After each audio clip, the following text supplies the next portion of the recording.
Praise the lord.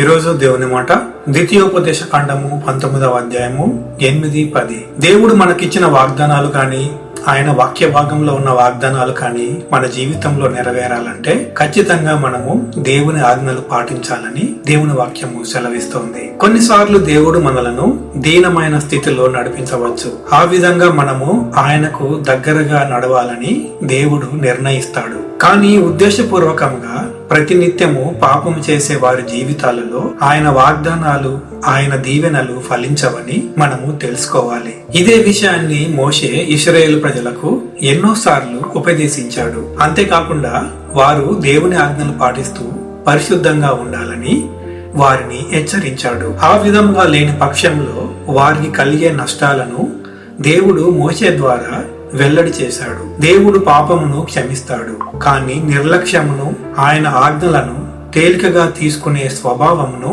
ఆయన అంగీకరించడు. ఎందుకంటే ఆయన మిక్కిలి మనలను ప్రేమిస్తున్నాడు. అదే విధంగా మనము ఆయనను ప్రేమించాలని ఆశపడుతున్నాడు. పరిశుద్ధాత్మ దేవుడు తన నడిపింపును మరింతగా మనకు అనుగ్రహించును గాక. ఆమేన్.